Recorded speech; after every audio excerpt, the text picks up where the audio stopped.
Hello, hello. Welcome to the weekly energy show, Inklings with Irena, connecting you to your intuitive guidance system with energy exercises.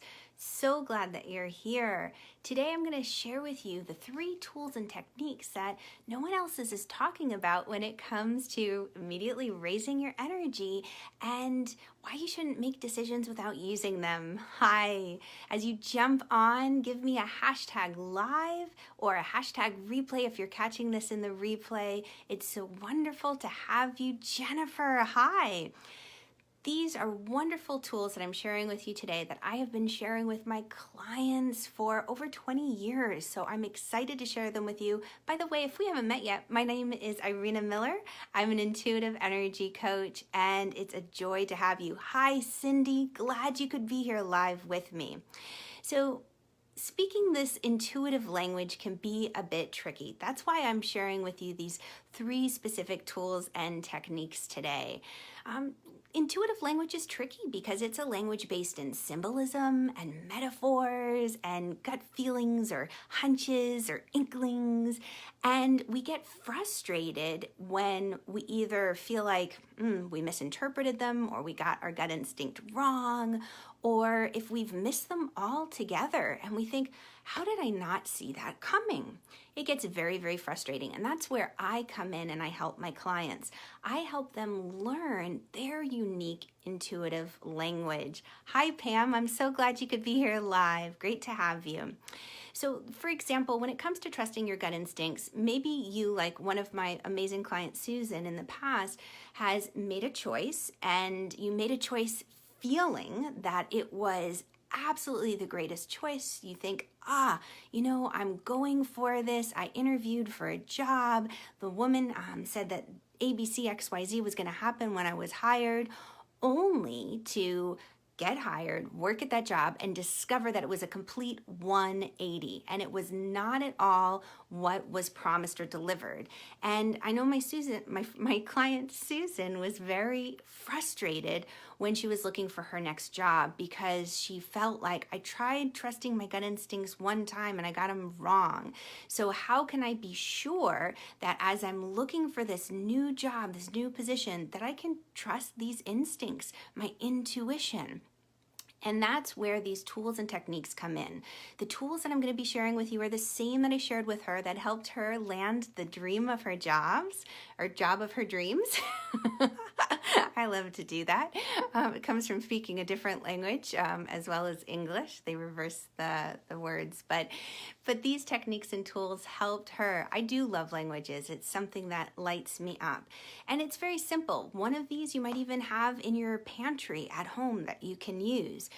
When it comes to decision-making time and raising your energy, that's the best place to start. You want to be in a point where your vibration is high. Essentially, you're in the energy of being grounded, present, and calm, the energy of love. And one of the best ways to get there, the first technique that I'm going to share with you, is the breath.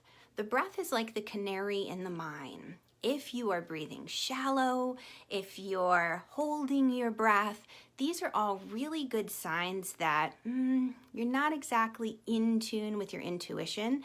And if you make a decision from that place of fear, anxiety, exhaustion, you're not going to be so happy. And you'll look back and think, I thought I was trusting my gut instincts, but maybe you were acting out of fear. And that feeling was the fear and the anxiety causing you to act. You weren't making the decision from a place of love. So the first thing you want to do is raise your energy. And how do you do that immediately? With your breath. Various breathing exercises. The yogis call the breath prana, our life force. And we use the breath to raise our energy. The second thing is choosing the right tool for the job. And there are 2 tools that I want to share with you today when it comes to making decisions. One, and I'm looking around, I don't have it with me, I meant to bring it. One is using a wet tea bag as a pendulum, and you can use that to help you with yes or no choices. There are so many different tools that we can use when it comes to learning how to speak this intuitive language. only to discover that some really work for us, some we might not be so turned on to. But the most important thing to remember is that the power is not in the tool itself, but instead it's a reflection of what's going on within you. It's like the telephone, right? The telephone enables you to talk with your friend and have that open communication line. The power isn't in the telephone, but it's in the connection between you and your friend that is made when you hear each other's voices. So these tools are like that. So the first tool that I want to talk about are the tools to make yes/no decisions. And the pendulum is a great one for that. I'm just going to grab my little pendulum as I disappear for a moment. Aha, peekaboo, I'm back. I hope I didn't lose you. So here's a pendulum, and the pendulums are great for yes/no questions. The next tool that you can use are the cards. Tarot cards or oracle cards are fantastic for helping you get in-depth answers. You might discover that, all right, I need something more than a yes or no. Like you might ask a question about moving to a new location, and you might say, wow, well, I want to know more about the kind of job opportunities or friends that I'm going to meet there. Tell me more about that. And if you get a yes or a no, you're like, well, what am I going to do with that answer? That doesn't make sense. So the oracle cards and the tarot cards are fantastic for helping you make those decisions that need a little bit more oomph or meat behind them. And those options are also interesting because even within tarot and oracle cards, you have different levels of answering. The tarot is a wonderful set, and I'm going to share mine with you. I meant to have all of these really close by. Peekaboo, I'm back. The tarot cards are wonderful because you have all of these cards with beautiful images that you can learn how to read, like the beautiful 10 of Pentacles and the beautiful 6 of Cups. This is really an involved tool. It takes some time and some energy and commitment to learn how to read. And then when you're asking questions like, what's the most important information that my friends who are joining me here live today should know? And I will pull a card and see, aha, it's the King of Pentacles, and he came out upside down. So that just means the energy is being blocked from enjoying abundance. You have so much abundance and possibilities around you, but there's a little bit of a block. So learning the tarot cards are wonderful, but you do have to invest some extra time and energy into learning them. So if you don't have that time or energy, you can use something like oracle cards. And let me grab that. The neat thing about oracle cards is that they come, hello, peekaboo, I'm back. They come in a variety of types. I love the oracle cards about the goddesses, the female archetypes to connect to, or even the oracle cards associated with Mother Mary and so many other kinds that you can access. If you can dream it, it is there. And oracle cards, you don't really have to memorize or take a lot of time with, but you can simply have your group of oracle cards and decide, I am going to pull a card, and I'm going to have you join me as I pull a card for the group. And I'm going to just say, all right, what's the most important energy we connect to from a feminine archetype perspective today to have a beautiful, strong day? And I pull a card for us. Ooh, and I get Ostara, which is fertility. Here is something that I love that you can't make up when it comes to cards. I pulled from 2 different decks randomly. You totally saw me do that. The first card I pulled, let's see if I have him nearby. I do.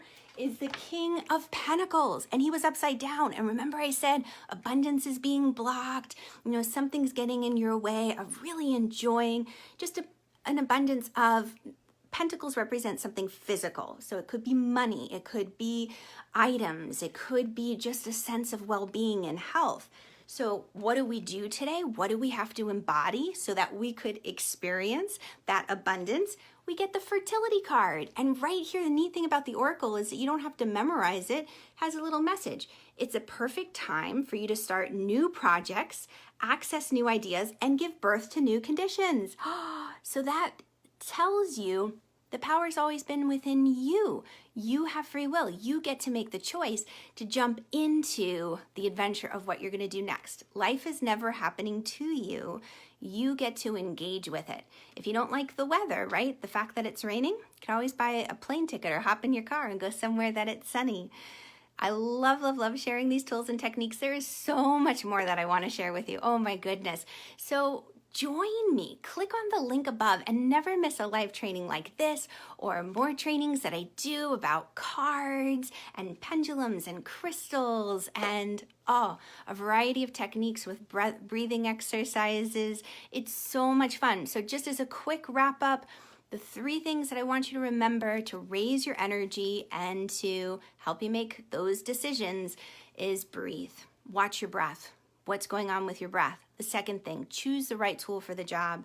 If you're looking to answer a yes or no question, use a tool like the pendulum. If you want a more in-depth answer, you can always use oracle cards or tarot cards, and continue to join me for more in-depth trainings and more experiences like this. Click the link above to play. All right, have a great day, and I'll catch you on the flip side. Bye, guys. Thanks for joining.